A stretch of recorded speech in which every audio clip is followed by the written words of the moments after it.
Hello, everyone. Welcome to Arash's World. Today we have a special guest, and he actually was here before. It's a repeat guest here that we have because we had such an awesome podcast previously, and I wanted to have him back on. And thank you so much for agreeing to this interview again, Dr. Bruce Hutchison. Welcome. Thank you, Arash. Yeah, I'm pleased to be here again. Yeah, and just to remind our viewers, you are a clinical psychologist who's retired, and author, and the author of the book Emotions Don't Think: Emotional Contagion in a Time of Turmoil. And that Right. is something that we can all resonate with. And there are a few of those terms that we mentioned previously. I'd like to go over again just to remind our audience. We talked about emotional voting. That was one of the things. So, how would you briefly explain that to us? What is emotional voting and what can we do about it? Well, that's a good point. A lot of voting is based on an emotional reaction people have towards a candidate. And that's only natural, it's human nature. But on the other hand, it can lead us down the wrong path Mhm. because you may tend to vote against someone rather than for someone. And so your emotions might carry you away into this down this dark tunnel. So in other words, you're angry at someone, so you get attracted to a person who's espousing angry feelings toward the person who we don't like. And then we think, oh, I like that guy. He's up with me. I'm angry. So blah blah blah blah. So I pointed out many times that, well, when you vote against someone, you're not necessarily sure who you are voting for. And Yes. if you find that the person who's in power that you're angry with was someone who themselves was elected in the previous election, when you were angry at someone else, here in Ontario, we had those issues, and so people were very angry at the Liberals, so they voted them out, and now they have someone they're angry at now who they voted in. Mhm. So we have to vote for someone, and that's a good way to work on it, because otherwise, the old idea was that you thought about the policies and you decided which policy was the one that met your own needs, your own biases. Mhm. So now, and it doesn't happen, especially with the advent of television and I say advent, it's been decades, but yeah, and so now as a result, we get to elections through what I call poetry and not policy. Mhm. Mhm. I say in my book that people are elected who have a short first name, last name, short last name, who have an oval face, Yeah, yeah. and a couple of other things that nothing to do with their policy. Mhm. Um, but when you think of it, go through the past number of premiers and prime ministers and presidents. Most of them have short names. They're tall. They have oval faces, and go figure, right? Someone who's Yeah, short, yeah. you're not gonna, yeah. That's very interesting. Yeah. And so I think a lot of people are also like against things instead of being for things. And I remember a program where it said like when you're anti something, you're still like there's this negative feeling that goes with it because you are like already tense and against something. And Yeah, I just yeah, recently watched a program which kind of I found fascinating about the tech industry. And yeah, when Google started, their slogan was "Don't be evil." And that has caused some issues too, because why are you were kind of resisting being evil, but that creates some negative tension. Why not just be good, of yeah, taking it in the yeah, positive direction? But yeah, now we see like we're voting, as you're saying, against like these policies we don't like. So it's an anti-policy movement instead of these policies we do like and we embrace. And I think that shift really needs to happen instead of like, voting against someone, really voting for someone and what they stand for. yeah, yeah, exactly, exactly. There's a lot of cynicism too out there in the world and in politics. And so I think that contributes to this problem. And I talk in my book about how to overcome cynicism. It's important to have a flexible mind. There's people who wear rose-colored glasses who are always positive and optimistic and Mhm, bubbly. mhm, And there are those people who wear dark-colored glasses who are always cynical and negative. Well, how about doing leaving room in your mind for going either way. Yeah. There are both positives and negatives out there.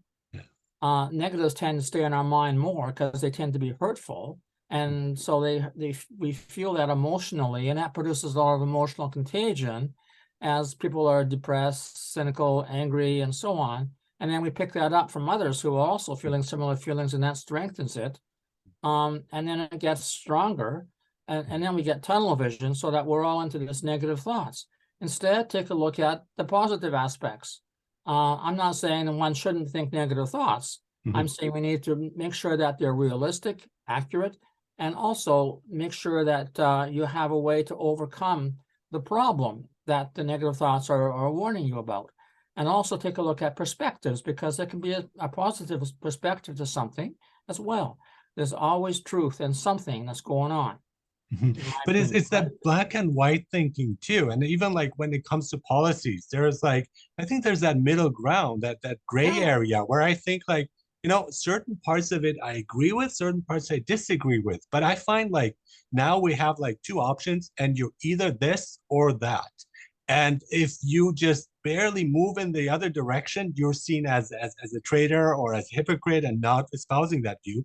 And in reality, these are a lot of complex issues. So we have to like look at, as you're saying, the whole perspective.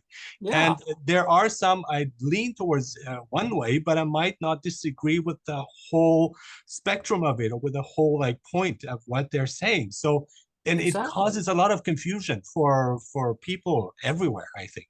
Yeah, exactly. And so I'm going to mention something that people might get emotional about, even when I mention the phrase. Okay, people can be anti-Semitic. Mhm, mhm, Okay, now what does that mean? mhm.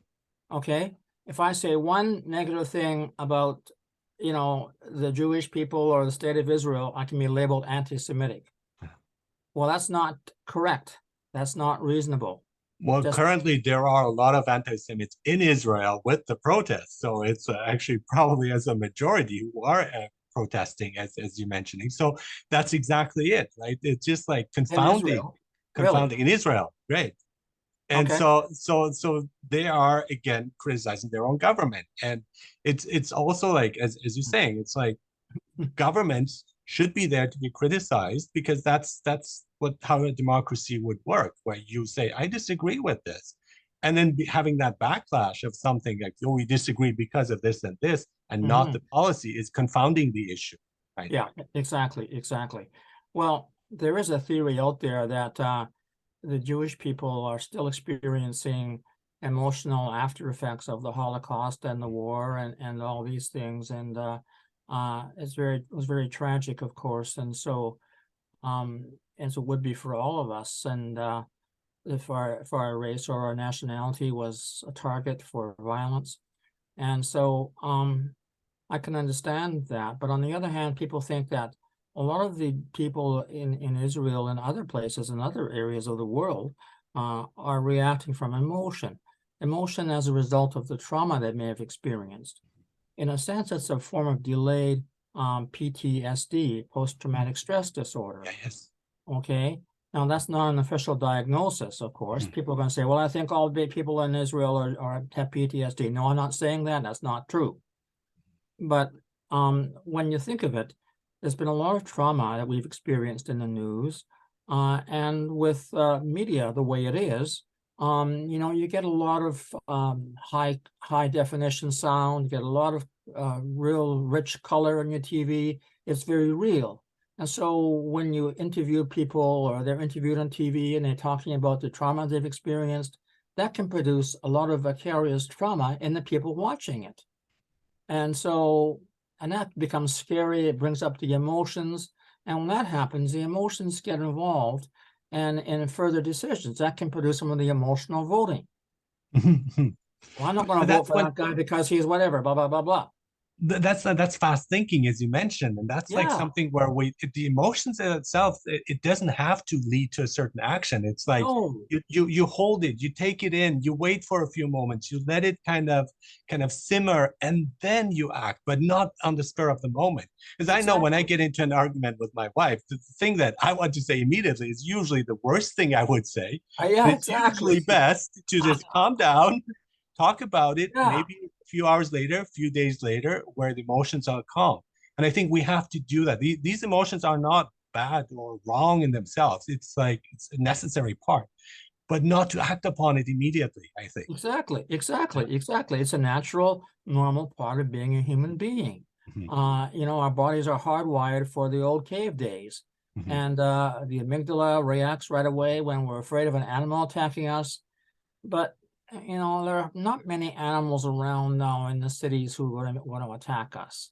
Right. Uh, Yeah. Ever since the days dogs have been locked up and put into leashes and stuff like that. Yeah. So, but our bodies are hardwired that way to do that, unfortunately. And so then we react more emotionally. But like you're saying, let's think about this. Let's take a few moments, a few hours to think it through before we have a reaction. I even say take a few seconds to think it through. Right. Because when you're thinking, let me just take a few seconds and think about this. So what would be the best thing for me to say right now to you? I wouldn't say that when I'm talking to someone, but I'm taking some few moments. I try and find some small talk in my own mind or with the person I'm talking to, so that I'm also thinking secretly about what the best thing to say is. It gives the mind a few moments Yes. to let a thought pop into your mind. And so that can happen and that can be very helpful. And then you can come up and say something like, yes, this is a very definite problem and it's very serious, and we have to find ways to work on this. And exactly. And slow thinking is a way to handle it. There's no rush here, Yeah. Yeah. But there's the right? panic. We're driven by the panic. And I don't know much about Yeah. banking myself, and finances I'm really not good at. But I found probably one of the issues with the Silicon Valley Bank Mhm. was panic.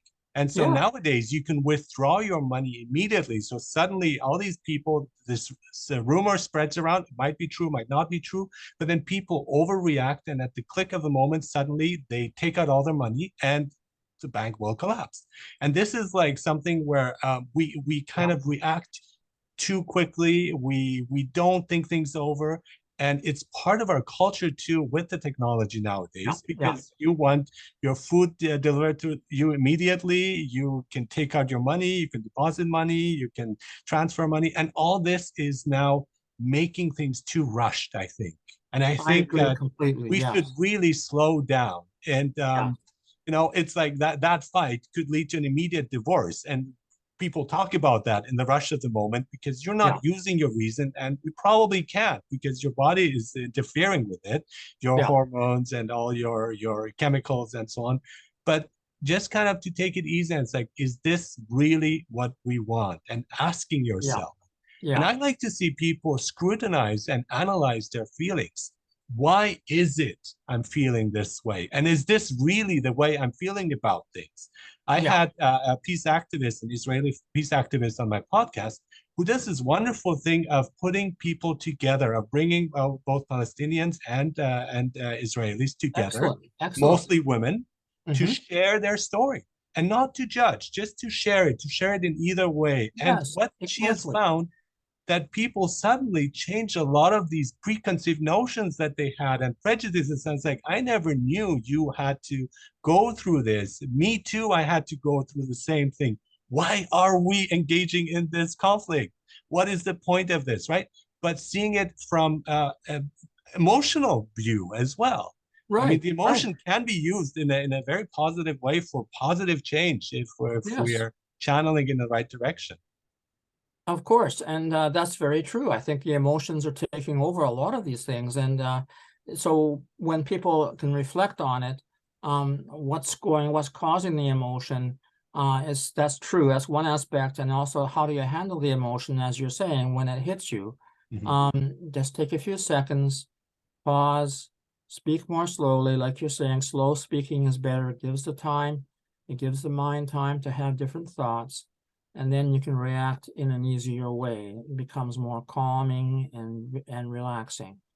Now, I think that one of the problems here is that there's been more trauma in society than we might realize. Mhm. And the trauma has a lingering effect. Mhm. Okay, there's still an emotion, what I call an emotional residue, emotional scarring. Except the scarring is still a little bit of an open sore because the emotion can be still felt about recent traumas in society. We've just had the 20-year anniversary of the Iraq War. And so now we see that coming up in the news again. And so that brings to mind the trauma that was going on after 9/11 and all the horrible deaths there, and then all the horrible deaths in the Iraq War. And then following that came the previous economic collapse in 2008, and they overlapped. That's a lot of trauma. People lose things. They lost their savings. They lost their trust. Enron collapsed. Banks collapsed in the U.S. And that's traumatic for people. Now, as you're saying, they're rushing to get their money out of the Silicon Valley Bank because they're not sure if it's going to collapse again. They're used to these collapses from before. Yeah. And they're Exactly. That's worried, trauma. right? Yes. Yeah, it's trauma, And exactly. for good reason, and we understand it. But then we have to also deal with it. And I think that's important because credit is related to trust. The word belief is there to have credit and to now the mistrust. And some of it is justified because you can't trust the person completely. No. We find even our parents. I think there's not 100% trust. There's like maybe 90% if you're lucky. But I think that's an issue though because we can't. It's like it's an either or. If you lie to me about something, then that doesn't immediately make you a liar for everything or every aspect of it. And so we have to find a kind of that compromise and another black and white thinking of saying, yes, we want to criticize the government, which is perfectly fine, but we do have to have at least a basic trust because if we don't have that, then we don't trust anything they do. We don't trust the laws. We don't trust the rules, and we are in anarchy. Yeah. And that's what happens politically when people are saying that in the US that the Republicans don't even believe in democracy anymore. Yeah. And so you wonder where this is going. And you're going to have more issues than you have now if this emotional tendency takes over. I call it an emotional pandemic. Yes. But you agree, people are not really following that because emotions are invisible. But yeah, exactly. We're living in an emotional pandemic time. Look at all these shootings. Now they're hitting Canada. It's so scary. There's knifings and shootings in malls. And that comes from emotions. And people are treating it like a crime, which it is, but then the courts don't deal with the causes. They deal with how to handle it afterwards. And so luckily there are some programs coming up like the anti-violence programs of Gary Slutkin and others that can be very helpful in preventing these things.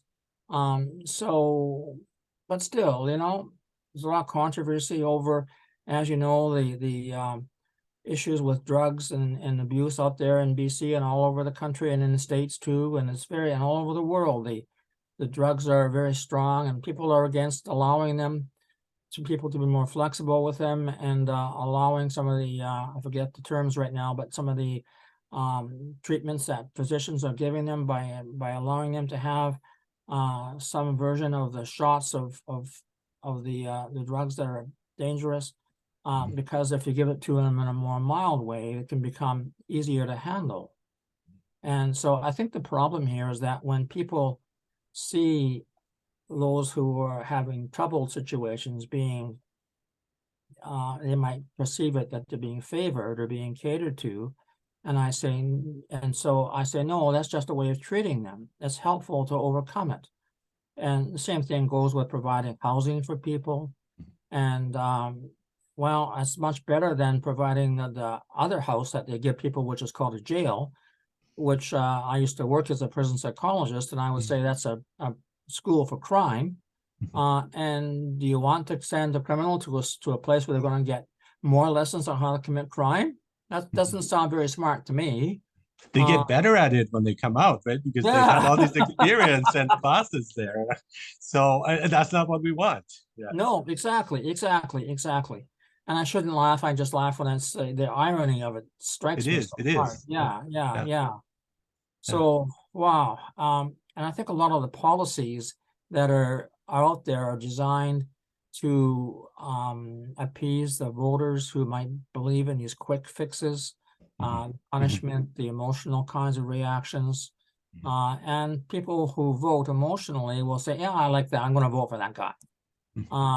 Whereas really they're voting, who wants to vote to make send criminals to a school for crime where they get better at it? Yeah, exactly. And punishment doesn't work. I mean, we are learning now with parenting that it actually backfires and is ineffective. And so corporal punishment is something that is in many places again and justly so frowned upon. And this it was something that I was never interested in myself. I mean, there has to be some sort of like trying to rectify the behavior and so on, but in a way that's not punishing them for it. And I've seen always like prison as you're too dangerous for the society, so we're gonna take you away either in a mental asylum or in a prison to keep the rest of society safe. But it could be also in terms of rehabilitating. Sorry, I can't speak today. That so of making them coming back, and that has happened. That has Yes, happened where yes, a lot of inmates have come out and they've seen through those emotions, those negative emotions, the trauma, and so on.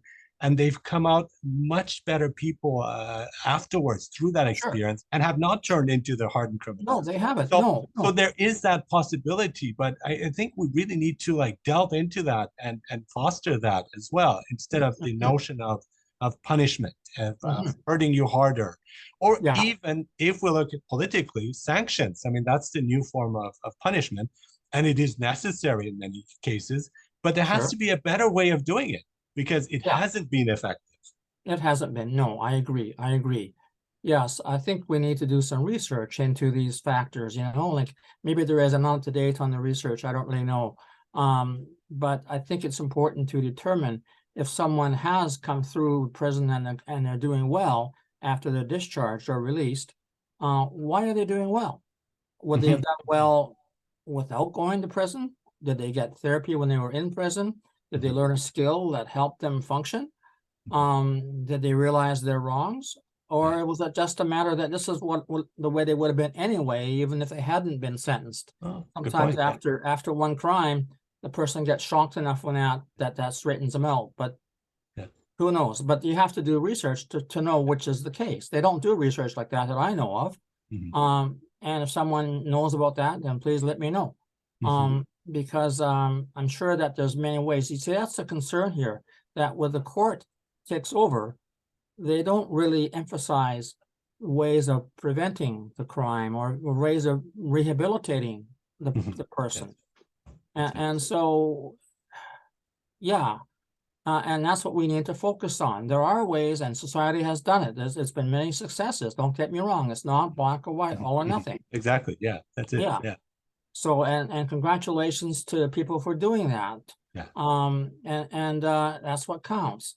Um, and I'm glad that many police departments have now allowed uh, social workers, mental health people to come in to help people in crisis, because Mhm. that certainly helps things, and I have to ask the question. Sorry if it can raise emotions if I ask this question, Mhm. but those two police officers in Canada who were killed there a little while ago, young man, it's very tragic, very sad, and my sympathy goes out to them and their families and the people around. But I have to wonder what would happen if there was a couple of social workers, therapists, mental health workers who were not dressed in uniforms, who the person came across. I wonder if there might have been a different reaction. Mhm. Now, some people are going to say, nonsense, this is crazy, these guys are out to shoot people, and so on and so forth. And that's emotional thinking. I Mhm. say, Mhm. well, they only probably shoot because there's a uniform there. Mhm.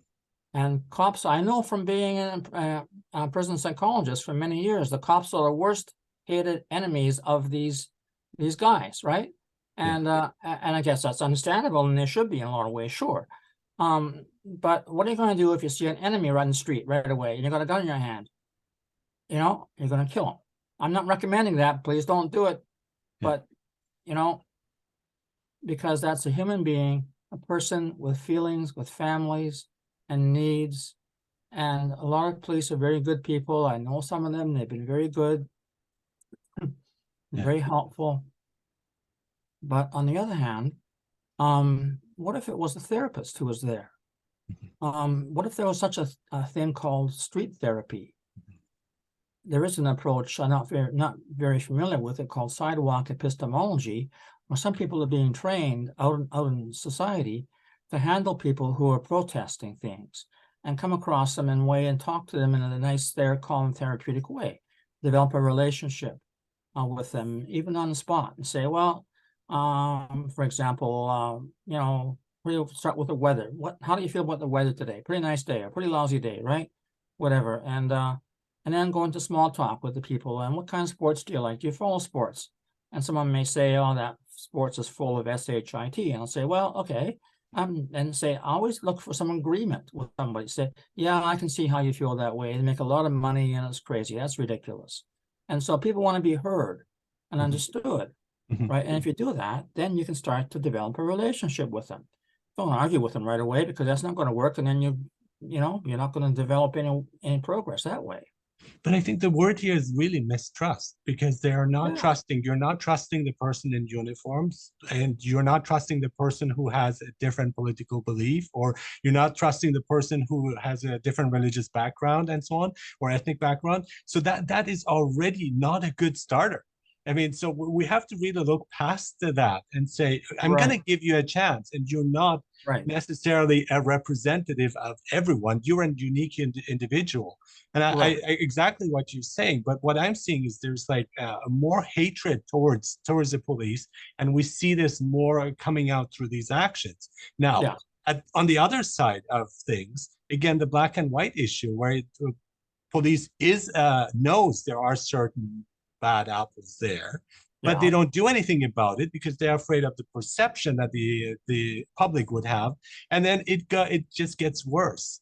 And I think it's really important of like being honest, and whatever it is, talking about that openly, open dialogue, and say, okay, we're not perfect. No one is. Whether it's, again, any person has flaws, including politicians, including police officers, including regular people, but to be okay with that, and to be actually kind of in a way show our vulnerabilities and say, okay, I make mistakes as a politician. I mean, if they do that, it's often the end of their career.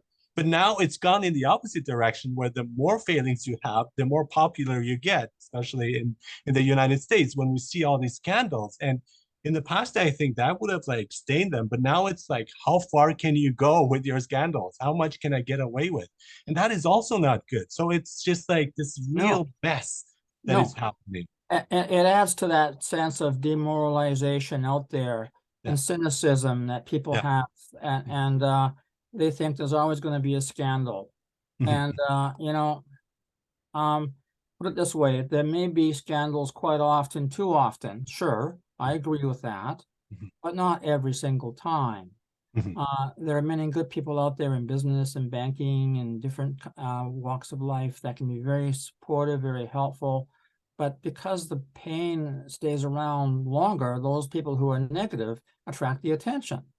And I say in my book, about cynicism, Tom Hanks did the movie recently about Mr. Rogers, who had that, that TV show that kids watched. It's a Lovely Day in the Neighborhood. Well, what a positive way to look at things. And people might think, oh, that's kind of naive, kind of childish. I'll say, how is it naive and childish to go out for a nice, lovely walk in the sunshine in your neighborhood and enjoy things? No, that's the cynicism, exactly. And so I love Mr. Rogers, and I used to watch him, and it just, in many ways shaped my positivity, because it's like, he's right. And it feels good. Now, whether others will make fun of it or they think of it in a cynical way, that's fine. That's their business anyway. But the feeling you get, and then that peace and calm that emanates from you, that will work wonders. And I think that's what I would like to know too, as from your experience. How can we get to that state of peace and calm? How can we release these emotions to get to that point of tranquility? And what is it that you would suggest to our audience here? Yeah, well, psychologists will use techniques like mindfulness, meditation, relaxation training, hypnotic methods to do that. Mhm. And those are all very helpful and very good. And but I don't know if that's going to help society as a whole, because you're talking more about individuals. Yeah. Mindfulness means like you're going to not make any judgments about things and just study it in a way that it could be, when we see different things, we have quick judgments that come to our mind Mhm. about something, even small little things. So then we have to say, well, let's just suspend those judgments and appreciate the senses about it. Like if I show you my cup here that I'm drinking from, Yeah. right away your first thought is, oh, that's an interesting cup, where blah blah blah blah. I'll say, how about just studying don't label it as a cup, it doesn't matter. But you like the color green and the Yes, shade that of came it, to my mind. right? Yeah. Okay. Yeah. So and that's mindfulness. Now, if you go out there in society and take that approach, it can be helpful. There's ways to do mindful walking, Mhm. and you can walk along the street in a reasonable way, but you have to be careful these days out in the street because you don't know who's around. Yeah. On the other Definitely. hand, there was, if you remember the shows about 20 years ago by Bill Moyers, Healing in the Mind, I think it was called, Mm. where he had people standing on the street corner in China who were experts in meditation, and they just stand there and all the thugs would come around and they would not attack this person. Oh, cool. Yeah, it takes two to fight, Yeah, yeah, exactly. right? And Yeah. so, yeah, because the other person wants to discharge their anger by getting involved in a fight with someone else. And so, if you don't do that, the person doesn't have a chance to do that. They'll say, forget it, right? Well, that's good. I want to forget. I don't want to get into a fight. Yeah. So, yeah, so that can be a good thing to do and work on, but unfortunately, the negative things make the news. The pain hits people, they feel it. There's trauma going through society. And that's one of the reasons why we have all these emotional reactions. Mhm. The pandemic certainly didn't help No. with all the deaths and Yeah. losses. That's Yeah. so sad. Yeah. And yeah. And so, boy, oh boy, it's so hard. Yeah. Yeah. But why not, and this is again in the face of all these things that are happening, which are like horrible things that are happening, but why not relax about things? Why not have fun? And so I had a rabbi who Yeah. talked about the Shabbat of like, and you don't have to take the whole day, but there's like maybe a few moments in your day where you say, everything is fine.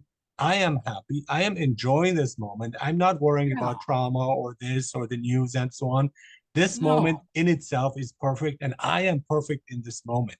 And if we can Yeah. start with little moments like that and kind of expand it, then Yeah. it will work wonders. And then the news won't affect us to that degree. We still have to, of course, take action. We still have to do something about it. I'm not saying to Yes. forget about it, and that's Yes. again the optimist that you talk about. Or they only see the rose-colored view of things. That's not. There is a lot of bad going on, but there are moments of goodness, and to foster that, like Yes. the Mr. Exactly. Rogers walk, and just have that.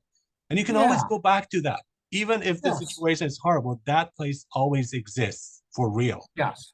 Yes. There are many approaches now being used for in psychology, self-compassion approach, where Mhm, you have compassion for yourself mhm, and realize that you're going through some stuff and it's natural to have a difficult reaction sometimes. So it doesn't mean you feel sorry for yourself. It's just mhm, compassion. mhm, Like you would treat someone else, who you want to show compassion to. Treat yourself the same way. mhm. And gratitude is another thing, Yeah. to be thankful. Mhm, Having gratitude is very important. Make a list of the 3 or 4 things that you're thankful for every day. mhm, Okay. And that can include small things mhm, like the mhm. tea I'm drinking. Yeah. Okay. And all the different things that you kind of ignore every day, like the fresh air. Yeah. And, do you have snow out there in Vancouver still, or is it No, thank gone? goodness, no. It's gone. Thank Yeah, it's goodness. gone. Thank Yes, goodness. Yeah. yes, yes, yes. So that's something you But can also be glad about, right? but it was last Saturday we had nice weather and everybody was out. and about. Oh, People were fantastic. walking, and you felt that energy again, like because after like this like Yeah, hardship of like cold weather, and suddenly yeah, we have a nice day, and to really take advantage of that because they yes, come in sparingly. You have to like jump on it when you see it, and don't waste your moment worrying about things and letting it slip by. yeah. And use your senses to absorb those nice warm feelings from the sunshine. Yeah. That's it. Your senses are your partners in this. And I saw And people much more relaxed, just even in their interactions oh, and so on. So these are things that we can't influence, obviously, but the feeling can still stick. We can always go back to that feeling. Remember that day when it was sunny and you took a walk, and just to connect with that instead of letting ourselves go astray with lots of negative thoughts, dark thoughts, and so on. Of yes. always like finding our way back to that light. I think. Exactly, Yeah. exactly. Because Yeah. it's those negative thoughts, those dark thoughts that will affect us in a negative way and Mhm. affect our judgments in politics. So then I agree with you and I like what you're saying. It's important to experience those positive things, have some gratitude for people who are good around you, good things that happen, appreciate them, enjoy them. Do it yourself, show gratitude to others. That's very important as well. I think we have a responsibility to people in society that way. You're not Mhm. responsible for people, but you're responsible to them to interact with them in ways that can be helpful and enjoyable. Mhm. So I always thank people for things, and that's very important to do that. And because it helps people in society get along with each other. Mhm. So, Mhm. and I like the Yeah, work you do. Yeah, I always thank the bus drivers because yeah, they're driving in circles all day yeah, long, and yeah, if you put themselves in their shoes, it's like you're yeah, not creating anything in your job, but you're moving people around. So, just a little thank you would help them, right? And if we all yes, did that, then they go home, it's like, yeah, I had a good day driving people yes. around in a circle. Yes, yes, yes, yes, right, right, exactly. And at that point, it doesn't matter about the circle. What matters is that you're Exactly. That's driving it. people, That's letting it. them off, they're being Yeah. kind to you, you're Yeah. being kind to them, Yeah. and that's all very important. Right, right, right. One of the things I found too is just the element of curiosity. And we talk about it, but I don't think we practice it enough.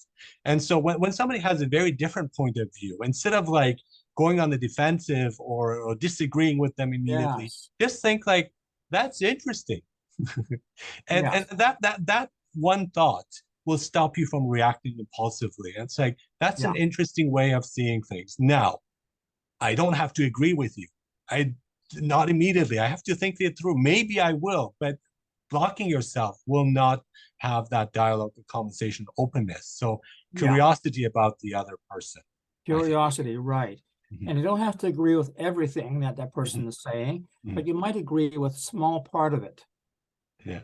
right? And And that's okay. That's that's okay, right? okay. Yeah, yeah, There are certain things that some people who are on the fringe they say, and I was like, I kind of see your point, right? But that doesn't make me part of your group, So I think yeah, it's that kind of again the black and white thinking where it comes down. If you just agree with one single point, we've lost you, right? And yeah, just I yeah. understand. I try to understand at least. I think I do.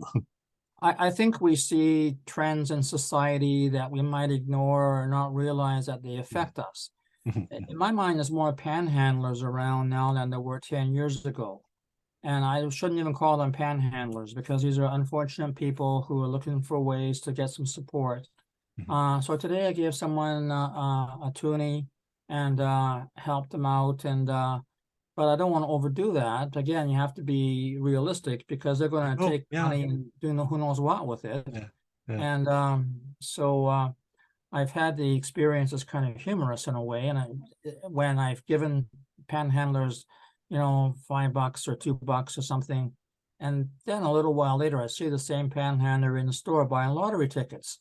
And so I'm thinking, well, they didn't use the money for food or milk or nourishment, but they're trying to make some money through winning a lottery. And so am I contributing to that? I'm saying, well, maybe, maybe not, who knows? But at least it gives them a moment of fun and Yes, hope, that's it. right? That's it. Yeah, Right. yeah, So, and that's the way I could see the positive things and what's happening.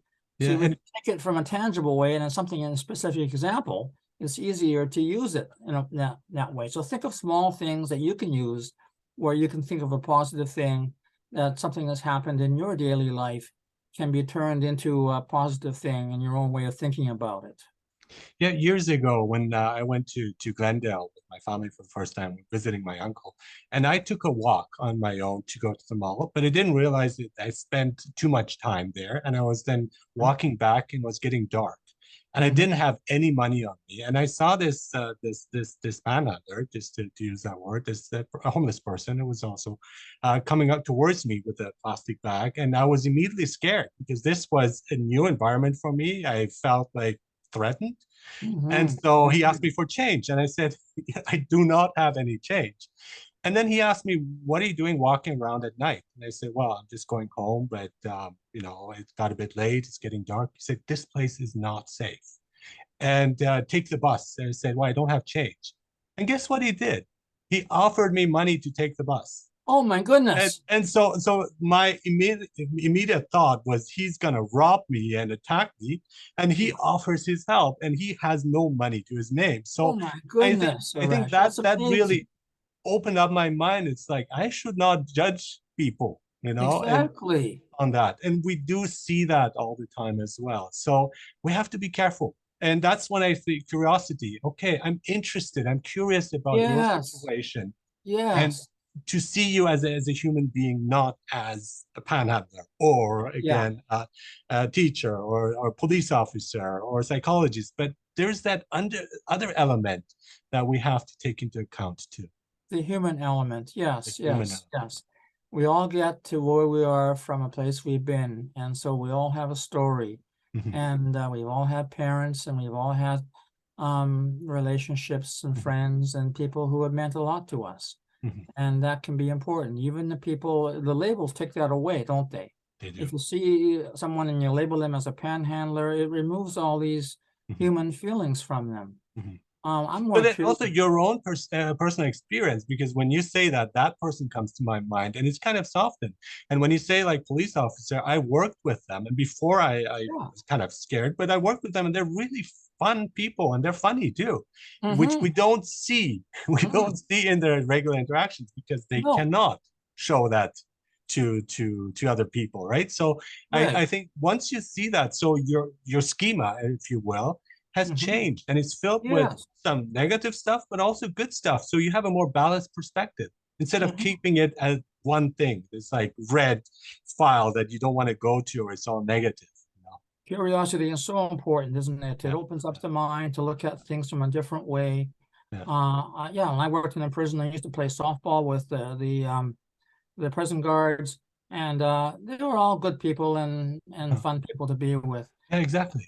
Yeah, Yeah, exactly. And so, yeah, and I used to have good talks with the guys and the inmates who were there. Did group therapy with them, and they were good guys in a lot of ways too. And so we see these good things in people, and a lot of positive things happen in prisons. Don't get me wrong mhm, when I said it's a school for crime, because there's a lot of good relationships that come up with some of the correctional officers and some of the people who live there, mhm, and they become important people to them in some ways. mhm, And so that can be very helpful. And we use the humanity of people to support each other. mhm, And I think that's the answer to people. I'll never forget when one inmate said to me, he said, well, do you think that group therapy is the answer to all these problems?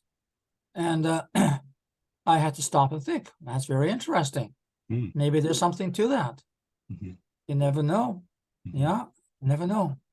But that sense of So, connection really, really would help wherever you go.